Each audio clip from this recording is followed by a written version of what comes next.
Good morning, good afternoon, good evening. Welcome to the Global Wellness Summit Wellness Master Class. We are very excited to have with us today Bill Bensley. The topic is creativity in the time of COVID, a first look at a new project. So we're getting a sneak peek on something very, very exciting from Bill this morning. So thank you for joining us. I'm going to be turning this over to Nancy in just a second, but I always like to say something a little personal. So Bill, welcome. It is good to see you again. The last time we saw you, you were on the stage in Singapore at our summit last year, and you talked about environmentalism. And I just remember that I can't forget the stage because you mesmerized the audience and you had us laughing. And you also had us crying. That's a lot to do in a presentation, but it was very memorable. And I did want to mention, and I didn't know it was going to come up earlier, that you designed jean jackets, and you brought some, and some people purchased them, including me, because all the proceeds go to your nonprofit. But I just wanted to let you know that I can't explain to everyone who Bill Bensley is and how incredibly creative he is. But when I wear my jacket, everyone asks me, where did I get it? So I get a chance to bring it up. So I just want to let people know this is from the Bensley collection. And I have no idea if there's still some available, but I think that you said maybe there are. So Nancy, you will let everyone know. And thank you for giving me a little bit of creativity here in Miami of you. So Nancy, who curates the wellness master classes and is moderating today, over to you. Thank you, Susie. My jacket is in a closet in New York, or I would have it on as well. They're really spectacular. Before I introduce the star of the show, a couple of Zoom instructions. For those of you who be on these calls, I'll make this quick. Beatrice has everybody muted, and we're going to stay muted because it's a big group and growing by the minute. And we want to eliminate background noise so you can hear Bill. If you want to see, there are two ways to view this call. If you want to see this mosaic of faces, which is a wonderful way to start, the top right of your Zoom window, choose the gallery view. If you want, when Bill starts presenting, I would urge you to do the speaker view, same spot, top right. Then you'll really see him in all his glory. And he promised to stay clothed, at least for most of the session. After that, I really can't control it. The center right of your Zoom window, there's a blue arrow, and that will allow you to scroll through the many, many pages of people who are on this call so you can see your friends.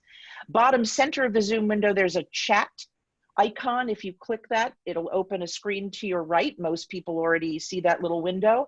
That's a great place to say hello, but it's also a very good place to post a question that you would like asked of Bill after he presents. And Susie and I will be looking at those and grabbing as many of those as we can.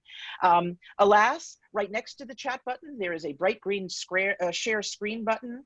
I ask you not to accidentally click that. Bill will be using that function, but hopefully no one else. And I do want to let you know, because people always ask, this is being recorded. This will be shared on our website almost immediately. So don't worry about taking down, notes or words or whatever. And also, we will send along the links in the follow-up email that Beatrice sends out that will allow you to buy a jean jacket and see all of the amazing things that Bill is doing. So thank you all for being here. Okay, Maverick, Madman, Maestro, Magician, definitely Master. These words all describe Bill Bensley. He has disrupted and reshaped the hospitality and travel industries by blending his passion for animals and the planet with a desire to redefine what a word he hates, which is luxury, and turn them into creative, quirky destinations and experiences that people remember all their lives. And I'm sure if he could, he would come into the Zoom call on a zip line, but that particular technology is not available yet, but next time. We're honored to have this amazing, creative, unpredictable talent with us today. And as we look at resetting the world with wellness, we can learn a lot from Bill, who has certainly done that through his work. And he'll be sharing with us today a first look, a real sneak peek into an extraordinary project he is doing on Antigua. I just want to give a quick shout out to Lee Sutton, who is also on this call. She handles all the PR for Bill and has her own agency in Singapore.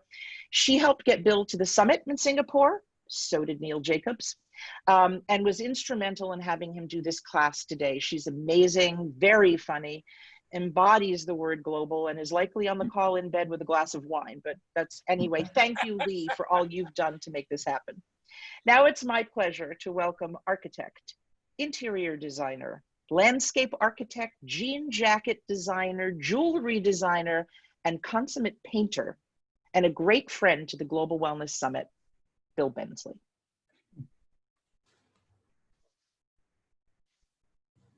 Thank you very much. It's wonderful to be here. It's amazing. There's 27 countries that have tuned into this. This is just mind-boggling. Can you hear me? We can hear you perfectly. Everybody's Okay. muted, so you won't hear a lot of response, but we'll look at the faces. Oh, okay. I don't want to be distracted by looking at everybody's faces. So Bill, tell us about creativity at this time in your life, and then share the project that you're working on that's so incredible. I see. Okay. Well, you know what? I think it's a similar story for everybody in the world, is that April pulls along, and COVID comes. We all go back to our houses. The world's going to come to an end. And I was the same, absolutely petrified, you know, that there was going to be no future for hotels and no future for us. And that was really a very, very scary moment for us, because I have, you know, lots of mouths to feed, having a design company of 110, 120 people. But the world didn't end. I got a call from my client, who we were doing some beautiful houses for in Bangkok and in London and in Antigua. A great client named Calvin, and he's on the call right now, actually. He's a very, very handsome, very affable, very friendly Canadian fella that happens to be one of the world's greatest experts in cryptocurrency. And he, last year, I'll tell you this story very quickly. Last year, about this time, he asked me to do a project in the Caribbean. And I said, geez, Calvin, you know, I really can't do that. I've got so much work in Asia. I can't spend the time over there. And then April comes through, May comes along, we're still in the doldrums. And Calvin calls me up and says, hey, Bill, can you do this project for us in Antigua? And I said, hell yeah. yeah, I'm gonna do it. Yeah, thank you, Calvin. And the black clouds separated and the sun came in. And I looked up into the sky, and there's this silver lining of this wonderful time that we had. And that was a great, since the time that we're not traveling anymore. And you know what, I used to go to 7 countries in 8 days on business. I used to travel 30 weeks every year. And since COVID, we don't do that anymore. We travel very little, but it's given us this renaissance, this wonderful renaissance of actually being in place. And I don't have to go to London for a 3-hour meeting to spend 3 days. Don't have to do that anymore. It's fabulous. So we're really, really concentrating. And I'm concentrating on this wonderful project in Antigua with Calvin. So I wanted to tell you about this project in Antigua, but I want to tell you about 4 different projects even before that. And these are the latest projects that we finished. But I want to tell you those stories because what I've learned from those particular stories, those particular projects, is going to be transferred to Kelvin's project in Antigua. And it'll all make sense. I'm going to jump back and forth from Antigua to various projects. So now I've got to find the share screen. Now. Bottom center, that bright green button. Yeah, I can't. Oh, the bottom center. Okay, I got it. Share screen here. Okay. Okay, here it is. Okay. Can you see that, Nancy? We certainly can. Okay, super. So now, and how do I go to the next slide? I'm so damn savvy with it. You know, I just travel with a pencil and a piece of paper. Right, the little down arrow at the top of your PDF there. You'll go to the next. The top, the little down arrow. Yep. Right at the toolbar, there's a little down arrow near the numbers 1 of 99 to the left of that. Your face is in front of it. It's at the top of the screen, right? Or if you press the down key on your keyboard, the arrow down. Oh, got it. Okay. All right. Perfect. There you go. Okay. So here's this great project, and this is Kelvin on the left, and this is our. Can you see my cursor? Yes. Yeah, the cursor there. That's the beach that we're working with. It's about almost a kilometer long. Fabulous piece of property. So just to give you a heads up, this is the master plan that we've created in the last, for Antigua in the last 5 months. And I'm going to be telling you the story about this. But first, I'm going to tell you about this Capella Ubud, this Capella Ubud project. And this is in Bali. And the synopsis of this story is that the client came to me and said, Bill, can you do the landscape for this Accor project, which is 120 rooms?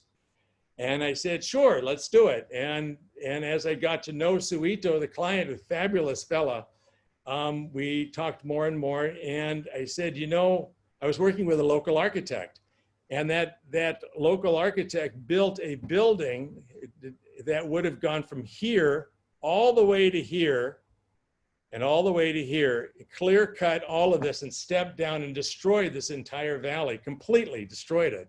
And I said to Suito, what if we only do 22 units, 22 tents? We spend a lot less money than you're going to spend on this 120. We get a high caliber hotel company like Capella to come in here and run this, but it's a series of tents. It's going to cost less money. And he said, sure, let's do it. Let's try it. So this is the result. It is, it's a very series of very small footprints. And that's the key, Nancy, is that it has to be a very small footprint. And you know why? No, because that fits between all of the trees. And that's so important. It doesn't sound important, but it is really important that it has to fit between the trees. So we created this, we created this 18th century Dutch camp.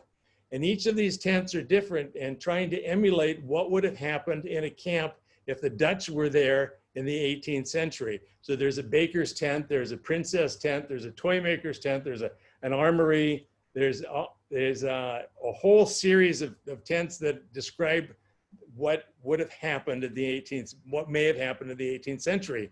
But the very important thing here is that much of the furniture and much of what we have inside of this project is from the junkyards.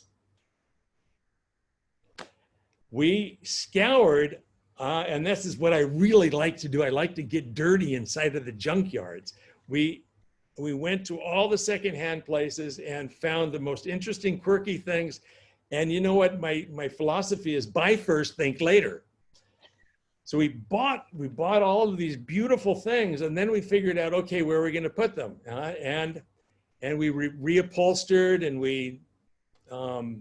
we framed many things. A lot of them was ephemera and so forth.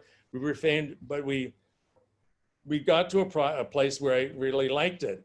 And I wanted to show you this little thing right here. It's a tiny little idea, but it's so important when you're in a natural situation to do bamboo structures like this so that you can see where they will go inside of a forest. Here it's quite open because I wanted to be able to show you all of these elements, but that's how I work.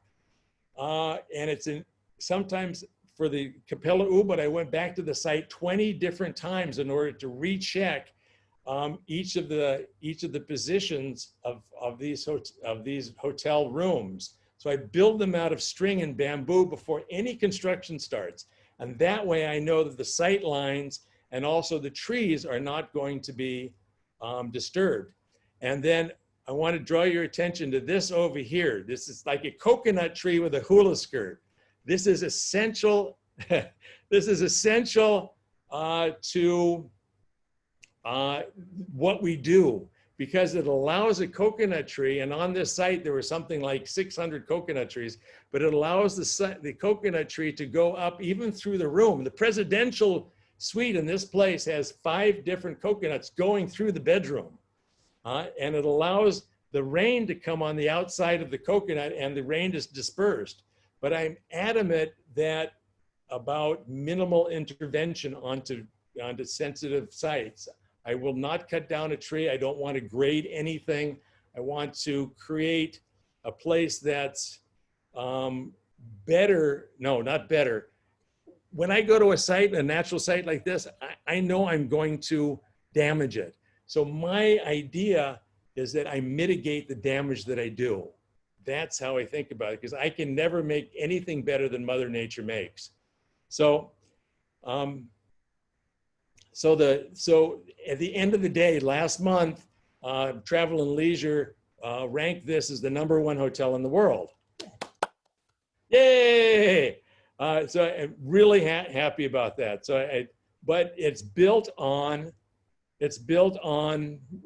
with secondary and pre-loved and upcycled furniture. Now I'm going back to Calvin's project in Antigua, and these are all the things I bought for you, Calvin, by the way, right?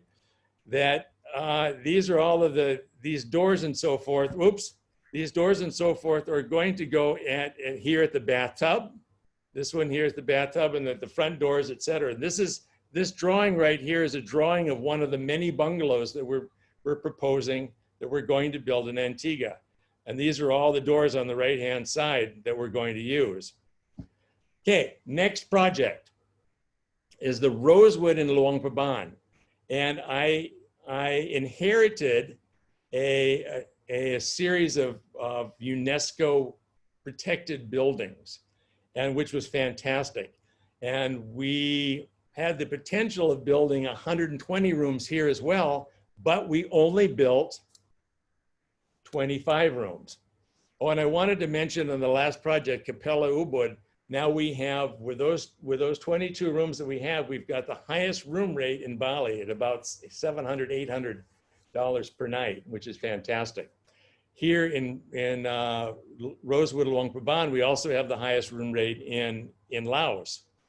The entrance to the hotel, the main lobby is right here, and there's a few bungalows sitting up in here, and these are 5 little tents in here, and then there's a block of rooms here that we did. The rooms are they're all different, but they're all different because I wanted to tell in one hotel the story of Laos in a synopsis. I wanted to tell, make a sort of historical capsule, if you will. And this is the tents in here. This is the bridge bar. This is the main the main lobby, and this is our site. But each one of these tents represents one of the main characters of Laos, and people love it. This Condé Nast voted this #1 hotel in Asia about 4 months ago. So I'm really happy with that. Yay. Okay, now going back to Antigua, I'm taking this same idea because I know it's successful. The takeaway from Rosewood, Luang, Paban is about doing hotels with purpose. And that purpose in this case is storytelling. In Antigua, what we want to do is tell the story of Antiguans. As simple as that. And it sounds so darn simple, but no one's done that before. And for example, one of my favorite Antiguan artists, Frank Walters, they just did a retrospective on him in Frankfurt. Fantastic book, by the way. It's called Frank Walter, a retrospective. But love his work. But this is just one of the contemporary or more contemporary people of Antigua that we're celebrating. And inside of this bungalow, this is one of the bungalows I'm designing for Calvin. They have a very flamboyant way of decorating, because he was a very flamboyant painter. And on the bottom of the swimming pool here, that's what that is, are the birds that he was famous for painting. I hope this all makes sense. It's fantastic. It's absolutely fantastic. Okay, now what do I do? Okay. Again, one of the wonderful stories is about Auntie Gwen. And she was a great, a television broadcaster, and she had this cooking show in Antigua, and everyone in Antigua knows her. So we're dedicating an entire bungalow to her and her cooking skills and such.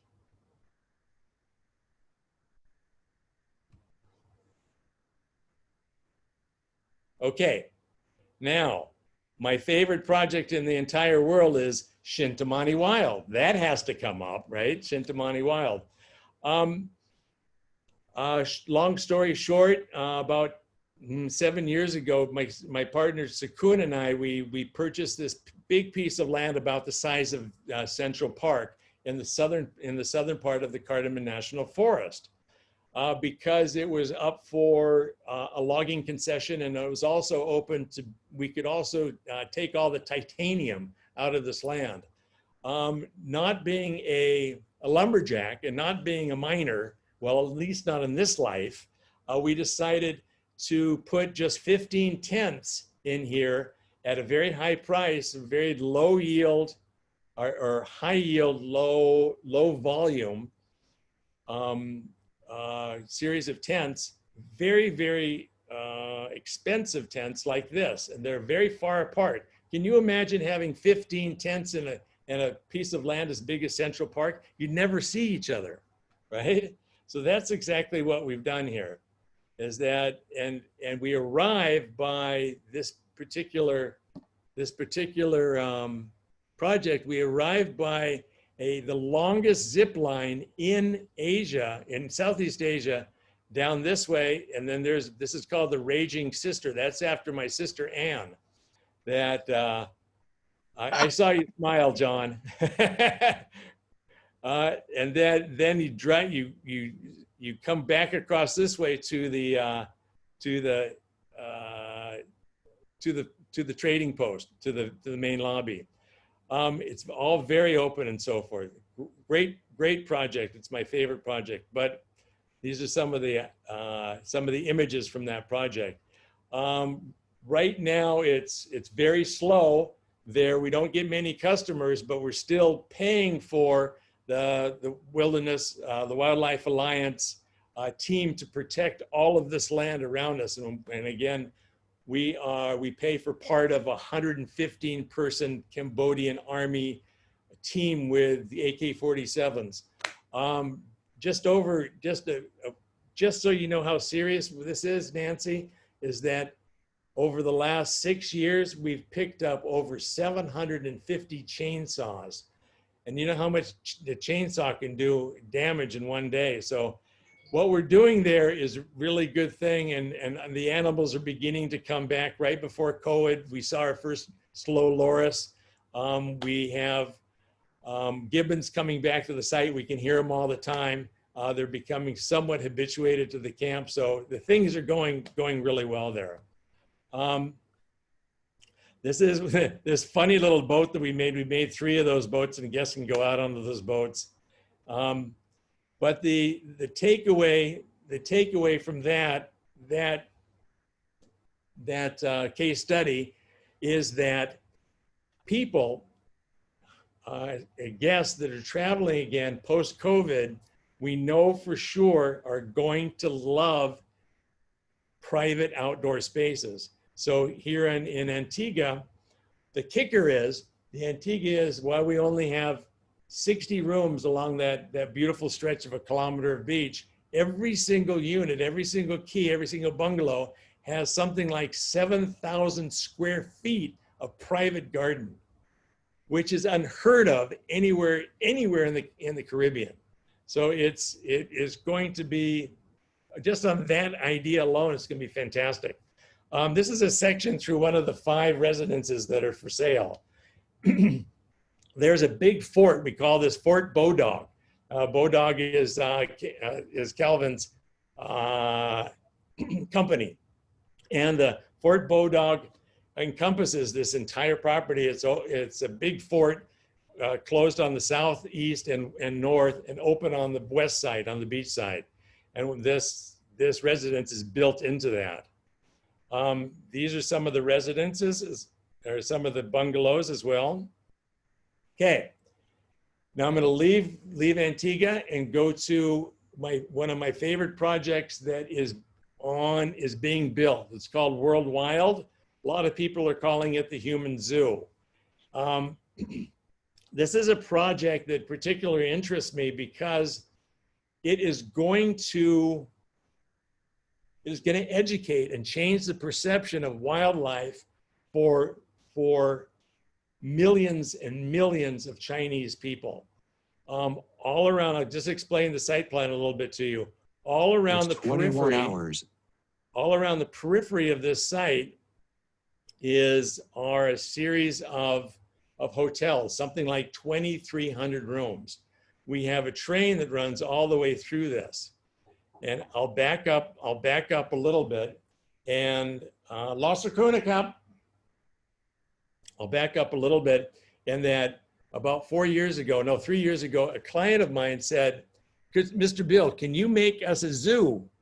And I said, a zoo? Okay, yeah, all right. And yeah, kind of don't like zoos too much, but what do you have in mind? Well, we've got this huge piece of land, i.e. this, and what can we do with it? So I went to go and visit all the beautiful and not beautiful zoos in China.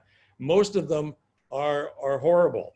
So the main idea is to take non-predators, that's the key, and to let them run loose within this 3,000 hectare property, to let them run free. We have on staff now an English zoologist that's been teaching me about top shelf zoology practices. So all of that's going to go into it. But the main point about why I'm sharing this with you is that hospitality has the ability to change the perception for the Chinese, for millions of and tell the Chinese that that wildlife is much more connected to us than you think.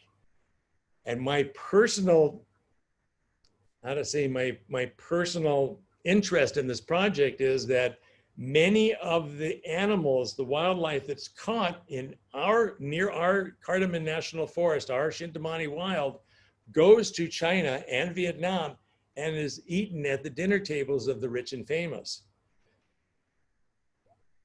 So that's how we came up with this particular idea, is that to educate, to use this as an education center, and it will influence maybe 10 million Chinese per year. And we're focusing towards the young Chinese because now, as a few years ago, there's not the one kid policy. There's two, you're allowed to have two kids. So there's going to be, when this is open, there's going to be a huge amount of children that are of the 11, 8, 11, 12, 13 years old, and going to be very influenceable? No. Impressionable. Thank you. And we do that by way of 7 different stops. And each of those stops along the train, they get off and they're in a theater in Chinese. Then they tell something, will tell something emotional about the connection between wildlife and man, in essence. Okay. This is part of the this is part of the restaurants and the part of actually the Hilton. There's a Hilton here. There's a Four Seasons. There's a Hyatt, a Waldorf Astoria, and most importantly, there's a Shintamani Wild here. Okay, that's part of that's what's we're constructing now. And the really nice thing about each one of these hotel rooms is that there's an inside area which is air conditioned, but there's also a sleeping porch so that you can hear the animals during the evening. You can hear the animals, you can be close to them during the evening, the kids can sleep outside, etc. Now, okay, thank you. These are some of the images that are going to be around this World Wild, I call it. So we're going to do something that's very animated. There's 3 sections. There's an African section, Australian animals, and Asian animals. This is the section through the Asian hotel, and I just want to zoom in on this and show you some of the detail of our drawings.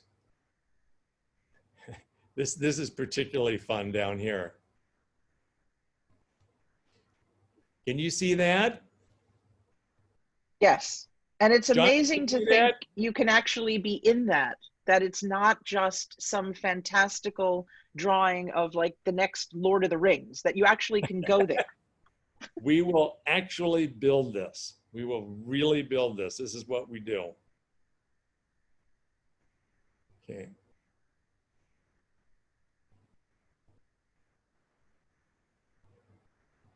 Okay. This is the Waldorf Astoria. This is all about Australia. Now, the takeaway from World Wild to Antigua is that we know that hotels have the ability to change perceptions of a lot of people, to change perceptions. So what we want to do with Antigua is to create a hotel with purpose, but that purpose is to empower Antiguans to reclaim their history, but also to be celebrated. And all of these people in this slide are all the great people that have that have lived there or that are living there now. And I'm going to tell you a few of these stories. This is Sir Viv Richards. He's a bowler. He's a cricket player. Nellie Robinson, she was a writer. And Tony Thompson of Chic, Les Freaks. Do you remember that song, Les Freaks? He was the drummer, right? The Burning Flames, the local music, etc. So all of these guys, and Paul Winter here, that's perhaps my favorite, the bodybuilder. And also Calvin's going to build a hospitality school that we need to do in order to bring the young people of Antigua up. So that's good. So this is our master plan. And I'm going to Antigua now. Does this And have a name yet, Bill, this project? well, you know what? It's all up to Neil Jacobs, because we've asked Neil to run this place. Neil, you got a name yet? Well, we're working on it. We're working on it. Might sound like Six Senses. We're hoping to, Bill. Or it may rhyme with Six Senses. For those of you who don't know, Neil Jacobs is the CEO of Six Senses, and on this call, and a very close personal friend of Bill Bensley, and they've worked together a lot. So thanks for jumping in, Neil. Back to you, Bill. Okay. So hopefully it'll be a Six Senses, as Neil said. This is the beach. It's about 700 meters long. This is phase one, and this is just outside of the property. We're going to test how everything goes together by way of a Ceviche 101, a Peruvian Japanese restaurant. And then all of this area here is only dedicated to 60 particular bungalows. Every bungalow has a private swimming pool, and as I said, something like an average of 7,000 square feet of gardens. There are 4 beautiful little 2-story shops on this side of the property. There is something we call Fort Bodog and a light tower here. And this perhaps might be the most interesting place for you guys, in that it is an inward-looking valley, which we call the Arawak Passage. And this entire property in here is a village of Arawak. And I'll get into this later, but it's a village of Arawak buildings, which is all spa components. Okay, this right here is the front door. That's the lobby, and there's 2 great houses to the left and the right. I'm going to move through this quicker. I'm going to move through that quicker. This is the site itself, and I'm going to start on the far north and show you. This is our first phase. It's a bridge bar. This is called Yuka Mama, and it's a plant-based restaurant, and it's attached to the spa area by what else? A zip line. So we can zip through here, right here. So I'm going to blow this up a little bit. I hope it doesn't get too blurry. It looks great. That looks fine. It looks great. Okay, perfect. So we can come from this Fort Bodog, because there's a series of restaurants, wonderful restaurants in here. We can come up to the top. We can zip across here. We can come down here. This is a wedding pavilion. And then we come through here. And all of this back here, I'll get into that later, is the spa. Wonderful spa.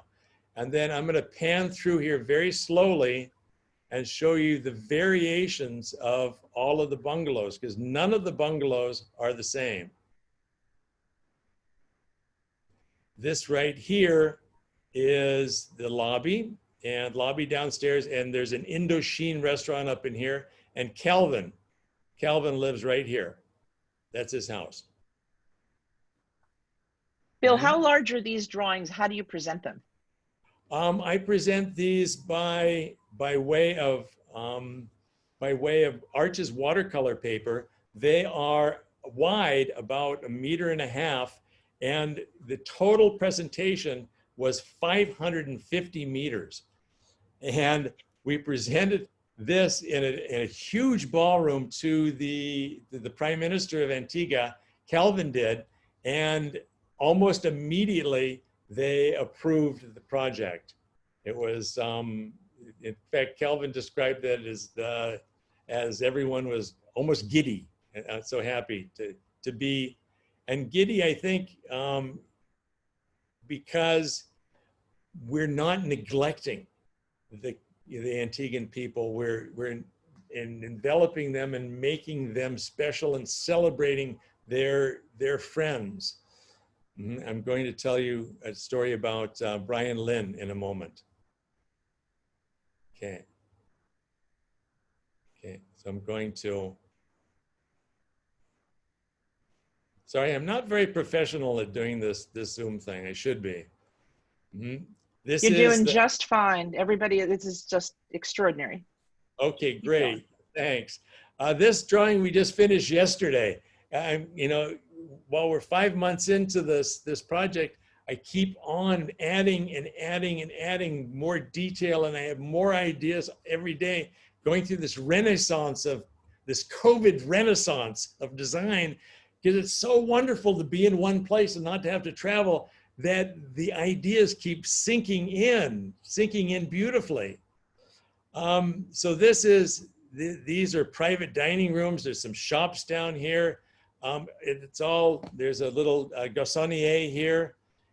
We've added so many beautiful details. Are these entirely hand-drawn? Yes. Yes. This is what we call the Taino Kitchen. This is our ADD, our all-day dining. This is our 3-meal restaurant, but it's based on a kiln. So that most of the cooking will be done in a kiln here behind that.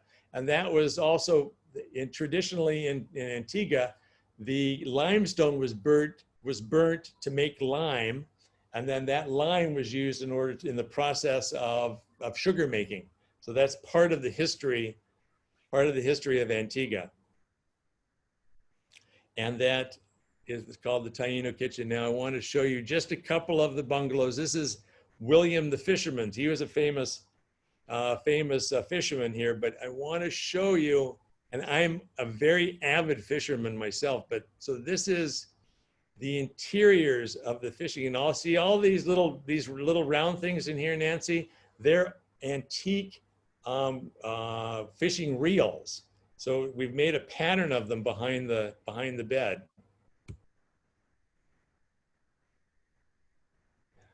This is Dame Nellie Robinson, and this is what we call at the office the schoolhouse. And there's four different rooms in this particular building, but it's all based on the good work that Nellie Robinson, this teacher, who established the first non-discriminatory school.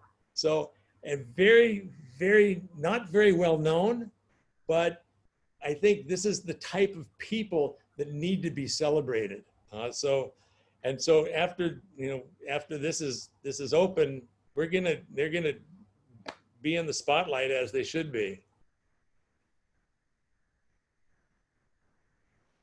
Okay, and this one particular, the Thwaite sisters, yeah, these gals were great. They believed in education very much so, and in a time when the ladies of Antigua were not being educated. Sorry, that's a bit of a mess.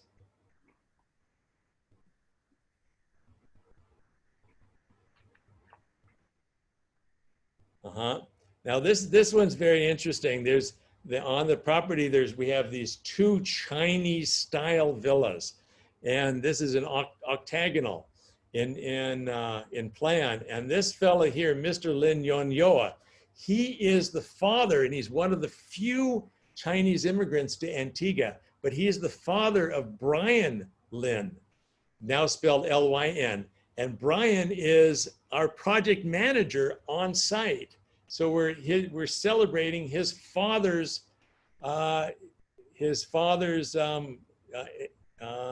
immigration. And here, just for example, I want to show you, I want to zoom in on this. These plates alone, they took me, they're giant blue and white willow pattern Chinese plates, but they took me about 5 years in order to collect this many. We're going to use all of them in one room, and I think it's going to be spectacular. I've been waiting for this opportunity to use them in one room. So that's, and I hope it looks as good as the pictures. In fact, I know it will. Okay. So, and then what I forgot to tell you about Brian Lin is that this son of this fellow that I just showed you, he is also one of Antigua's few Olympic champions, and he was a champion of bicycle at the Olympics about 13 years ago. This is the front elevation of one of the 5 residences that we're going to sell. And this is an additional gasanier, a children's room. And this is the back side of it. So this residence is built into the fort wall. And once again, this right here is the elevation of the public areas, and this lighthouse is going to house a plant-based restaurant. How are we doing for time? We're doing great, Bill. Are the materials used indigenous to the place when you build? What we're, that's one of the things we're going to do too, is try to, like we did in St. Kitts, we're funding a small group of Antigans to build, to mine andesite, because there's an andesite mine there. There's not much need for it. So we're going to reinvigorate that micro business, if you will, and provide them the machines to cut, because we need something like 477,000 million zillion andesite blocks about this big, right? So that's going to be the main material coming from the site. Of course, it's best to always bring materials as close to the site as you can. And in this case, the site's about 2 kilometers away, and it's going to use Antiguan people. So that's the majority, to answer your question. Does that answer your question? Yes, that absolutely does. How long is it supposed to take to build this project? We're going to start building in, if I have my druthers, we're going to start building in January. And this should take about 2 years to build. I'm a very organized architect. Neil, would you say that's true? Of course I would, Nancy. I would say a lot more as well than just organized, but that's Thank you, Neil. This is a section through the public areas, and this is like Harry Potter. These stone staircases, they move constantly. No, I'm joking, Nancy. I'm joking. I would have believed it. This is right here is the dance floor, and this is called Lookout. There's Ceviche 101 here. There's a theater here, etc. So it's going to be the place to visit in Antigua. This is the plan of that. One of the really nice features is that we're making into the site. From Jolly Harbor, we're going to make a bridge that comes underneath the main thoroughfare, so that you can take your tender from the yacht and bring it actually drive it into the site, and then into the Hogshead Tavern. Hogshead, that's interesting.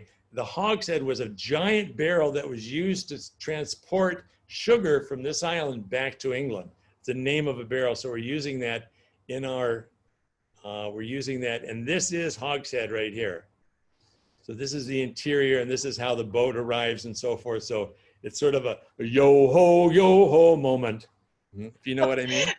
Bill, how long do you spend researching a culture and a place before you can come up with something like this that is just, it's so mind-boggling? Years. But in this case, Kelvin, said start in March, or start in April. So we've been, Nikita Harrison has been fantastic in researching. We've got a great team that we now we kind of know what we're doing. So we've got this team and this energy, and we're kind of all in sync, because we've had these projects like the Rosewood and the Capella and so forth behind us. We're all kind of going in the right direction now. So it's teamwork. I've got a great team, Nancy. You have some extraordinary artists who do these drawings. I mean, there have been a number of comments in the chat about the level of detail and the quality, just the emotion that's evoked in these images are extraordinary. Yeah, it's all for the love of it. We don't have to do this drawings. We don't have to do this, but for me, it helps so much to be able to draw things beautifully and in color, and to be able to have this wonderful plethora of talent in both Bali and Bangkok that pours all of their energy up till 2 o'clock in the morning every day. You know, that's what it takes in order to do a project like this. And it's about, you know, the love of being, you know, a hotel designer. So I'm keeping an eye on the time, and I don't want to stop you. So I'll you know, dot a couple of questions in here and there. And I'm also going to say that we are collecting all the questions. We saved the chat. I'm going to ask Bill to answer all the questions that have been asked, and we will send those answers along to everybody, because I think it's really important, and there are some wonderful questions, but it's just too compelling to have you, you know, continue presenting. So I would just say keep going, and we will get to the questions after. Okay, I'm gonna go through this. This is probably like the most important part of the project, and that my client Calvin is really very much a healthy person. So he wants to do this particular spa, and it was actually his idea to say, hey, let's not just celebrate the people of the past as we know it, but let's go way back to the Taino and to the Arawaks. And those are the two Indian groups that occupied this chain of islands way before the white man ever set foot there. So this is this isolated jungle slash agricultural valley that is just right here. And there's something like 40 or 50 different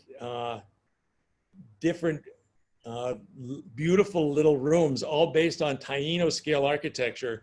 And my great friend Jason Friedman has been essential in understanding and trying to dictate the brief of what's going on here. And my great friend Kim Wadi did all of these drawings of furniture based on what we know about the Tainos and their markings and their artwork. So it's all goes back to that root, and is very original back to that Taino roots as much as we can. So I'm going to flip through these. This is the reception area, the changing rooms, the barber, the ladies salon, the manicure pedicure pavilion. Love great hairdo here. And the spa zone, there's a spa zone, there's a fitness zone, and there's a treatment areas. And this is all connected, not by an air-conditioned corridor, but connected by jungle. So we have to walk through, all of our guests have to walk through jungle, maybe with umbrella if it's raining, to get to these particular beautiful little pavilions, Taino pavilions. I'm working with a geologist, or an archaeologist rather, in Antigua now, who is in the process of cataloging all of the old footprints of these buildings that were built, you know, 2,000 years ago. And what he's finding, that's what we're trying to replicate as closely as possible. So that's all of this. And it goes on, this particular booklet goes on for 50 pages. And this is very cool. This is, we call the Screaming Cave, and that's where people can get high on hallucinogenic natural plant-based drugs. So that's something that's, I don't know, what do we call it? Ethnogenic and enthenogenic. You'd know, Neil. You do it all the time, I can tell. Okay, and that's the talking about. You don't know what you're talking about. Okay, and then the takeaway, I just wanted to show you also that in the last 2.5 years, I take with me sketchbooks everywhere I go, and I'm drawing, I'm painting. I'm going to put some of my particular paintings in this property. There's one of them right there. Here's another one. I just took this drawing this morning, and I did this specifically for Antigua. Oops, sorry. I did these drawings specifically for Antigua. They're giant drawings, and I've been working on this particular one for about a month and a half, and it's celebrating men of color. And they're all tattooed in various ways. Some are tattooed in a Thai way, some tattooed in an African way, et cetera. But I've had every weekend now that I have more time at home, we have models come, and I have 3, 4, 5, sometimes 10 people at home with us sketching these live models. It's been a great COVID session. Thank you, COVID. So happy. So I think you should win an award for the best use of COVID ever. So that's it, Nancy. That's all I have. Sorry. That's it? That's all? That's it. Yeah, sorry. That is unbelievable. We will unmute in a moment, and everyone will give you global applause. Bill, that was the most incredible, incredible presentation. The work is so inspiring. When you read the chat and what people are saying, you will be moved, I think. It really has been absolutely incredible. There are tons of questions. I'm going to send them all to you so you can answer them, and we will send them in an email to everybody after. Okay. I've got 2 that I always ask everybody, but I noticed Susie has unmuted. Susie, you want to say something? Well, I just want to say thank you, Bill. And what I've gotten out of this, because I agree the word inspiring is the word, but what I have gotten out of this, which I think I could speak for others, is that to see the creativity come out because of COVID, I think that maybe a lot of us have had that experience, is that because we're not traveling here and there and going here and there and going out to eat, we have stayed in place. And I have felt it too, and Nancy is a very creative person, and you can probably speak to this better than I can, Nancy, but we have felt creative. And I just wonder if maybe that's a message that we're all, I mean, nobody's as creative as you are. However, it maybe pings a little bit of creativity in us that we recognize when you're not going to and fro, there's more possibility to let that. Yeah, I think I totally agree. And I think what you said, Bill, is that it was the COVID renaissance.